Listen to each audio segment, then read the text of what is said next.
దేవుడు మాట్లాడుతున్నాడు, నరపుత్రుడా చక్కగా. ఈరోజు జ్ఞాపకం చేసుకోండి, మనం ఎలాగున్నాం, దేవుని విషయంలో ఎలాగున్నాం, ప్రార్థించే విషయంలో ఎలాగున్నాం, విశ్వాసం విషయంలో ఎలాగున్నాం, భక్తి చేసే విషయంలో ఎలాగున్నాం, చక్కగా ఉన్నామా లేదా ఒకసారి ఆలోచన చేయాలి. చక్కగా నిలబడు, ప్రార్థనలో చక్కగా నిలకడగా ఉండు, విశ్వాసంలో నిలకడగా ఉండు, భక్తిలో నిలకడగా ఉండు, పరిశుద్ధతలో నిలకడగా ఉండు. చక్కగా నిలవడు అని చెప్తున్నాడు. చక్కగా నిలవడంటే ఆయన జ్ఞాపకం చేసుకున్నాడు. అక్కడ రాయబడింది, ఆత్మ వచ్చి ఆయన నిలబెట్టిందంట. ఆయన నిలబడి చెప్పాడు కదా, నిలబడమని చెప్పాడు కదా దేవుడు. మరి దేవుని యొక్క ఆత్మ వచ్చి ఆయన నిలబెట్టడం ఏంటి అనే ఒక ప్రశ్న మనలో ఉండొచ్చు. జ్ఞాపకం చేసుకోనండి, అందరి చేత జక్కయ్య పాపి అయిన మనుష్యుడు అని పిలువబడుతున్నాడు. వాస్తవానికి ఆయన పాపాత్ముడే. కానీ ఆయనలో ఏ స్వభావం వచ్చిందంటే యేసులాని జీవించాలి, పాపాన్ని విడిచిపెట్టాలి, నేను మారాలనేటువంటి స్వభావం ఆయనలోకి వచ్చినప్పుడు దేవుడి యొక్క ఆత్మ ఆటోమేటిక్గా, దేవుడు యేసుక్రీస్తు ప్రభువారు, అందరూ అంటున్నారు ఆయన పాపాత్మ, నిజమే. కానీ ఆయనలో ఒక స్వభావం, ఒక మార్పు అనేది జరుగుతూ ఉంది.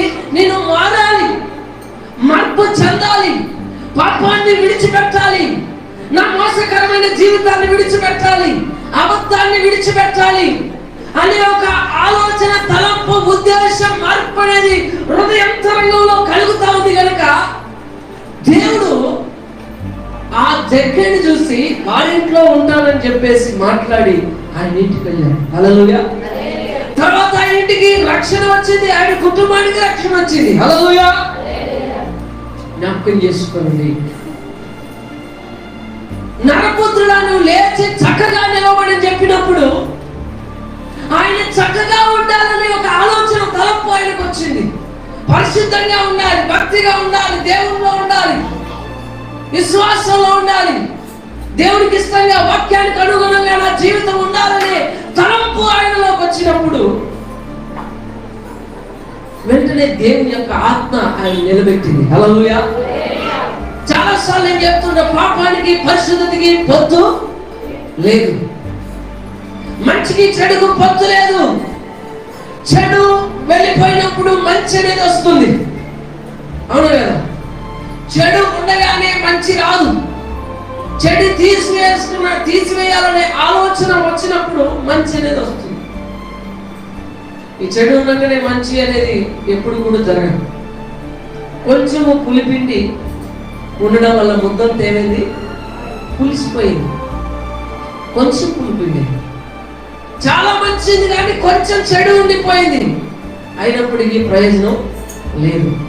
పాత్ర అంతా బాగానే ఉంది, కానీ ఒక్క చోటనే మురికి ఉంది, ఒక్క చోటనే పాత్ర చాలా బాగుంది, ఒక్క చోట కొంచెం మురికింది. పాలు పోసారు, విరిగిపోయింది. ఎన్ని పెద్ద చాలా పాలు పోసారు, 20 లీటర్ల పాలు పోసినా కానీ ఏమైతే ఇరిగిపోతాయి, పాడైపోతాయి. ఎందుకు? కొంచెం ఉన్నది. జ్ఞాపకం చేసుకోండి, కంప్లీట్ గా ఎప్పుడైతే మనం మారాలని ఒక ఆలోచన కలిగి ఉంటామో, మన హృదయంలో ఎప్పుడైతే అలాంటి ఆలోచన కలిగి ఉంటాం, వెంటనే పరిశుద్ధాత్మ దేవుడు మనల్ని బలపరచడానికి, మనల్ని నిలబెట్టడానికి, మనల్ని ఆత్మీయతలో ముందుకు నడిపించడానికి ఆయన సిద్ధంగా ఉంటాడు. హల్లెలూయా. హల్లెలూయా. నరపుత్రుడా, నువ్వు చక్కగా నిలబడాలి. జ్ఞాపకం చేసుకుంటే ఇక్కడ ఉన్న మనందరం కూడా దేవుని సన్నిధిలో చక్కగా మనం ఉన్నామా లేదా అనేది ఆలోచన చేయాలి. మన జీవితం ఎలాగుంది, మన మాటలు ఎలాగున్నాయి, మన ప్రవర్తన ఎలాగుంది, మన యొక్క కుటుంబంలో ఎలాగున్నాం, ఇంట్లో ఎలాగున్నాం, పని దగ్గర ఎలాగున్నాం. ఎవరికి తెలియకపోవచ్చు, నాకు తెలియకపోవచ్చు, కానీ జ్ఞాపకం చేసుకుంటే దేవుడికి సమస్తం కూడా తెలుసు. దేవుడికి సమస్తం కూడా తెలుసు. జ్ఞాపకం చేసుకోండి. ఈరోజున్న టెక్నాలజీ చాలా పెరిగిపోయింది, జ్ఞానం పెరిగిపోయింది.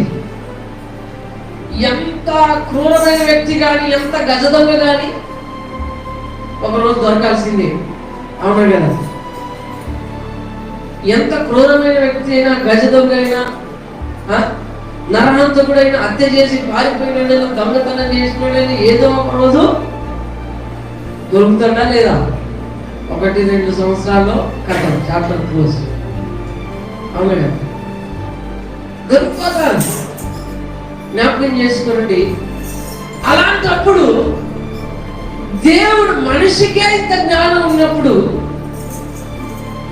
మరి దేవుడికి ఎంత జ్ఞానం ఉంటుంది? తప్పు చేసినప్పుడు, ఒక హత్య చేసినప్పుడు, ఒక దొంగతనం చేసినప్పుడు, ఒక పాపం చేసినప్పుడు, ఒక ఈ లోకంలో ఉన్న మనుషుడికే దొరికిపోతా ఉంటే ఆ దేవుడికి మనం దొరికిపోమా? జ్ఞాపకం చేసుకో. ఆయన చాలా గొప్ప దేవుడు, మానవుని సృజించిన దేవుడు. అవునా? అంతా కూడా ప్రభు చూస్తా ఉన్నాడు. మన జీవితం అంతా కూడా ఆయన చూస్తా ఉన్నాడు. పాపం దాగదు. పాపం ఎప్పటికైనా బయటపడాల్సిందే, ఎప్పటికైనా బయటపడాల్సిందే. ఇప్పుడైతే మొత్తం చూస్తున్నాడు. మనుషులకు తెలియకపోవచ్చు కానీ దేవుడికి అంతా కూడా తెలుసు. ఈ పాపం బయటపడిన రోజు ఇంకా చాలా ఘోరంగా ఉంటుంది పరిస్థితి. అందుకనే దేవుడు మాట్లాడు, నరపుత్రుడా నీవు చక్కగా ఉండు. నువ్వు మొట్టమొదటి నువ్వు చక్కగా ఉండాలి. ప్రభువు కోరుకునేది మనందరి జీవితాల్లో కూడా మన పాపం అయితే దాగదు, అది ప్రభువు చూస్తా ఉన్నాడు. అది ఏదైనా కానీ, చిన్నది కానీ పెద్దది కానీ, మన జీవితాలు సరి చేసుకోవాలి, మన మాటలు సరి చేసుకోవాలి, మన తప్పిదములను సరి చేసుకోవాలి. నీకు మారాలనే స్వభావం వచ్చినప్పుడు ఆటోమేటిక్ గా దేవుని యొక్క ఆత్మ నిన్ను నిలబెట్టడానికి, నడిపించడానికి, ఆదరించడానికి, నిన్ను పరిశుద్ధతలో ఉంచుటకు పరిశుద్ధాత్మ దేవుడు వెంటనే సహాయం చేయడానికి సిద్ధంగా ఉంది.